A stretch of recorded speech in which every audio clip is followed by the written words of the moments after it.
আমার অনেক আশা আছে, একটা বড় দোকান নিমু, হাঁসের মাংস দা, চাপটি, চিতই যা আছে সব বেশি। কন্টিনিউ তার কাস্টমার এরকম থাকে। ভর্তাগুলো তো খুবই টেস্টি। বাসায় বানালে কত ভেজাল না। এখন একটু চাপা শুটকিটা খাই। এটা কিন্তু আমি সহজে রাস্তায় কখনো খাই না। ইভিনিংটাই অনেক সুন্দর করে দিল এই পিঠাটা। আজকে না হয় কালকে লেগে থাকলে সফলতা আসবে।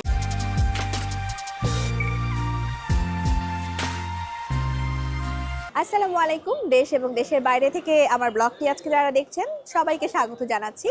আমি রিদওয়ানা বিনতে জলিল প্রান্তি। আজকে বরাবরের মতো পুরান ঢাকায় চলে আসছি। পুরান ঢাকায় আমার একটু ঢোঁ না মারলে হয় না, এবং পুরান ঢাকায় এই মুহূর্তে আমি একটা পিঠার দোকান দেখাবো, যেখানে অনেক ধরনের পিঠা তৈরি হচ্ছে। মানুষজন গরম গরম এই শীতের মধ্যে পিঠা খাচ্ছে। সো আমিও নিজেও খাবো এবং অন্যরা কি বলছে পিঠা সম্পর্কে সেটিও আপনাদের সাথে শেয়ার করার চেষ্টা করব। সো আসেন আমি একটু পিঠাটার দোকানে যাই। রাস্তা পার হয়ে যেতে হবে। এখানে আমি নারিন্দাতে এসেছি এবং নারিন্দা যে একটা মন্দির আছে, শ্রী শ্রী মধুসূদন নারায়ণ বিগ্রহ মন্দির, অ্যাড্রেসটা এটার জাস্ট পাশেই এই পিঠাঘরটা। এই পিঠাঘরে আলাদা কোনো নাম নাই, যার কারণে আমি আপনাদেরকে এভাবে করে ইন্ট্রোডিউস করিয়ে দিলাম।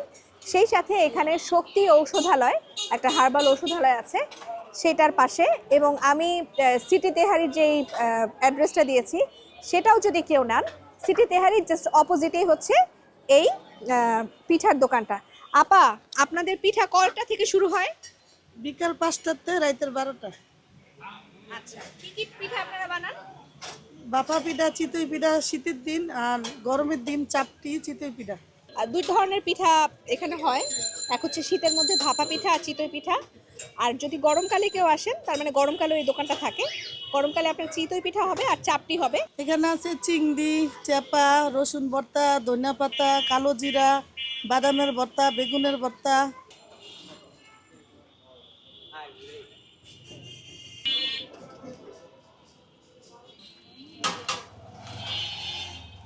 এখানকার পিঠাটা মানে হয় হাইজেনিক, পরিষ্কার পরিচ্ছন্ন আছে, আর খেতেও ভালো।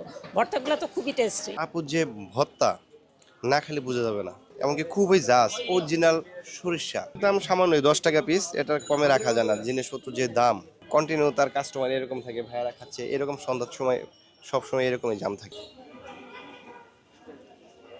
এখানে দেখেন উনি খুব সুন্দর একটা ছোট বাটিতে, পরিমাণটা কিন্তু এত ছোটও না আবার অনেক বেশি বড়ও না, একটা পরিমিত সাইজের বাটি।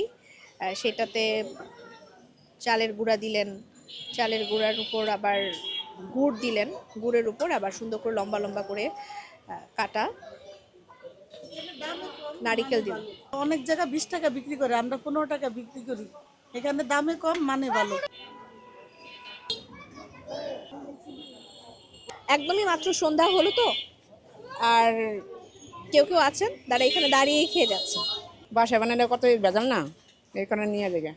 আসলে দেখতে একটু ভালো লাগছে, একটু ফ্রেশ, এই জন্য দাম তো বলে একটু বেশি, কারণ প্রতি পিস 10 টাকা হলে ভালো হতো। আস্তে আস্তে ভিড় জমছে এখানে। ভাপা পিঠার আমেজটা কিন্তু সারা বছর পাওয়া যায় না। ভাপা পিঠা কিন্তু এই শীতের যে সময়টা, এই সময়টাতেই আপনি ভাপা পিঠা পাবেন। তো ভাপা পিঠা যদি কেউ খেতে চান বিশেষ করে, তাহলে শীতের মধ্যে এসে আপনাকে এই দোকানগুলোতে ঢু মারতে হবে। ভর্তা মজা এই সেটের দাম আর যে পরিমাণ বানায় ঠিক ওইটাই, কারণ লক্ষ্মী বাজারটা এগুলো 20 টাকা করে বিক্রি করে, এখানে 15 টাকা করে এলাকা হিসাবে, এই কারণে এখানে সবাই এনে আইসা। পিঠাটা মানে হয় হাইজেনিক, পরিষ্কার পরিচ্ছন্ন আছে, আর খেতেও ভালো।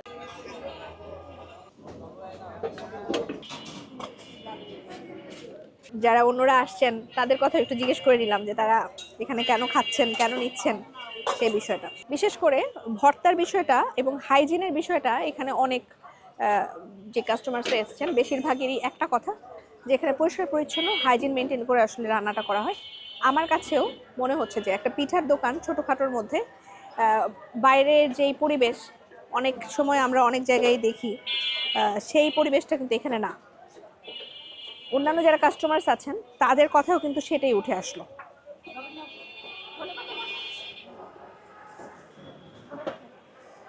অনেক গরম, পিঠার পর্শনটা এতটুকু। এই যে একটু নারিকেল দেওয়া হলো, এই নারিকেল কাটাটা একটু অন্যরকম, লম্বা লম্বা করে নারিকেলটা কাটা। অনেক জায়গায় দেখবেন ছিলে ছিলে নারিকেল দেয় চ্যাপটা করে, কিন্তু এখানে আবার গোটা গোটা নারিকেল কিন্তু লম্বা লম্বা করে দেয়া, যার ফলে আপনার মুখে কামড় লাগবে খুব ভালোভাবেই। তো আমি এটা একটু মনে হয় ঠান্ডা হয়েছে।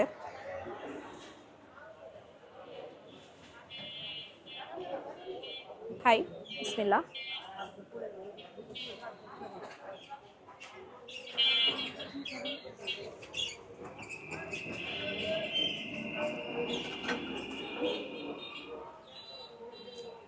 শীতের মধ্যে গরম গরম ভাপা পিঠা খুবই ইয়ামি। মানে আমি কি বলবো, আমার ইভিনিংটাই অনেক সুন্দর করে দিল এই পিঠাটা।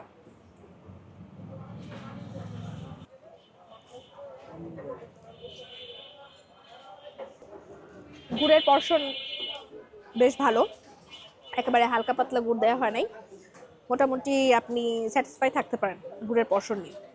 আর নারিকেলটাও মোটামুটি ভালো পর্শন।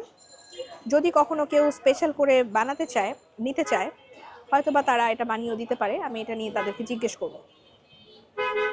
আবার একটু খাই।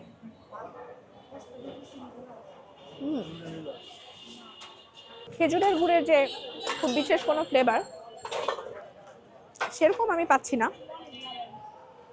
তবে গুড়ের পর্শন মোটামুটি ভালো। আমি কিন্তু এখানে আলাদা করে যে আমাকে বানিয়ে দিবে সেটা করা হয়নি, এখানে বানিয়ে রেখেছে, আমি র্যান্ডামলি একটা নিয়েছি, নিজে থেকেই চয়েস করে র্যান্ডামলি একটা নিয়েছি, নিয়ে খাচ্ছি। 15 টাকার মধ্যে এই পিঠাটা আমার কাছে মনে হয় মোটামুটি অর্থ, কারণ যেহেতু এখানে গুড় আছে, নারিকেল আছে, এগুলোর প্রাইস যদি আপনি ইন্ডিভিজুয়ালি চিন্তা করেন তাহলে এতটুকু একটা পিঠা 15 টাকার নিচে আসলে হওয়াটা একটু কঠিন যুগ অনুযায়ী। সো মার্কেট অনুযায়ী আমি বলবো যে এটার মানে দামটা মোটামুটি ঠিকঠাকই আছে।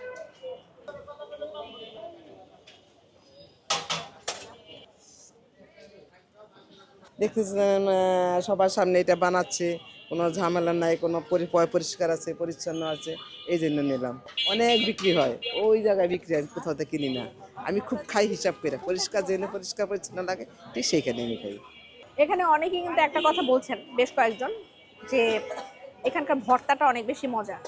সো ভর্তাটা টেস্ট না করলে আসলে হয় না। একটা চিতই পিঠা দিয়ে ভর্তা ট্রাই করব। মাত্র নামালো সেই পিঠাটাই আমি নিলাম। ইউটিউব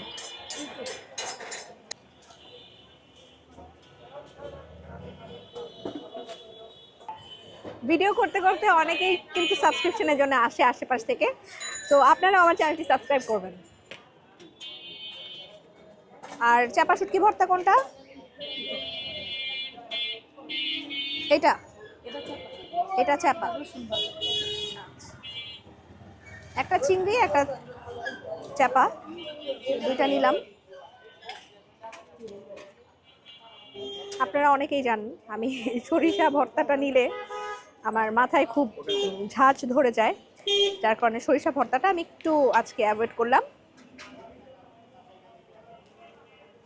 চিংড়ি মাছের ভর্তা একদম লাল লাল করে, মানে হচ্ছে এটা আসলে লাল মরিচ দিয়ে করা, শুকনা মরিচের যে লাল, সেটা খাবো এখন। বিসমিল্লাহ।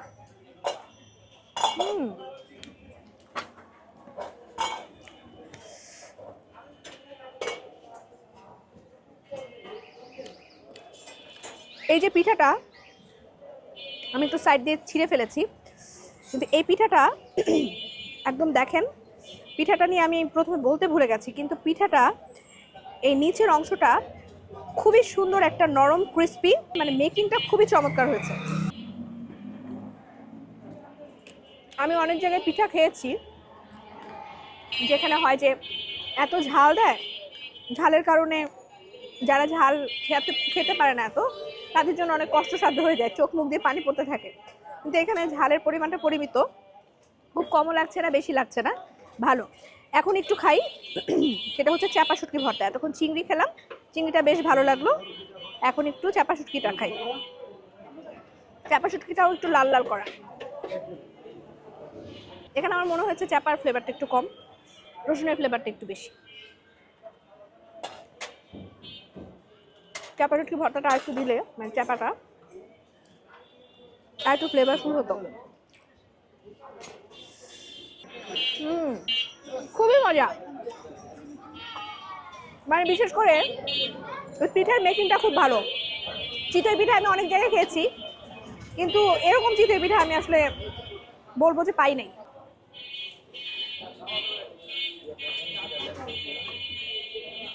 আমার অনেক আশা আছে, একটা বড় দোকান নিমু, হাঁসের মাংস দা, চাপটি, চিতই যা আছে সব বেশি, চিতা পিঠা সহ বেশি।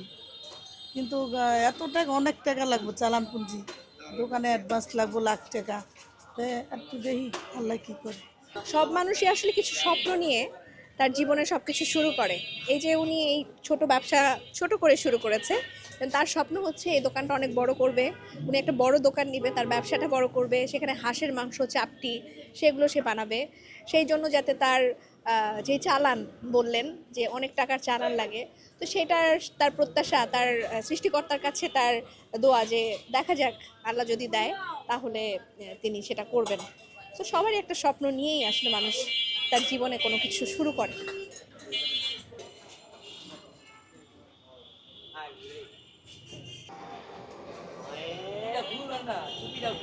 শীতের মধ্যে এই রাস্তার পাশে একটু বসে বা দাঁড়িয়ে পিঠা খাওয়া, একটু পিঠার ধোয়া দেখা, সেই সাথে গুড়ের সুঘ্রাণ নেয়া, এটা আসলে অ্যামেজিং একটা ফিলিংস। বাসা বাড়িতে দেখা যেত যে আমরা মা খালারা যখন, নানুরা যখন রান্না করতেন, তখন আমরা পাশে বসে বসে এই ধরনের রান্নাগুলো দেখতাম। কখন হবে এটা একটা অপেক্ষা ছিল। তো আজকে আমার এইখানে বসে অনেকটাই তাই মনে হলো যে এই যে পাশে বসে আছি, পরিষ্কার পরিচ্ছন্ন একটা জায়গা, সেখানে পিঠা হচ্ছে, ধোয়া উঠছে, অ্যামেজিং ফিলিংস। অনেক সময় অনেক কিছু রিকল করে দেয় এই বিষয়গুলো।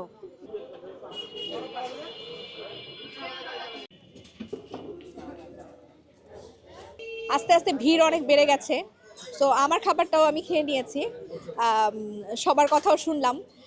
আসলে যেটা হয় যে পরিষ্কার পরিচ্ছন্ন ভালো মানের খাবার পেলে এবং কারোর জন্য রিজনেবল প্রাইস হয়, সেটা সবাই বিকেলের নাস্তা হিসেবে প্রেফার করে যে একটা ভালো জায়গা থেকে কম দামের মধ্যে আমি একটা সুন্দর খাবার খেয়ে নিব।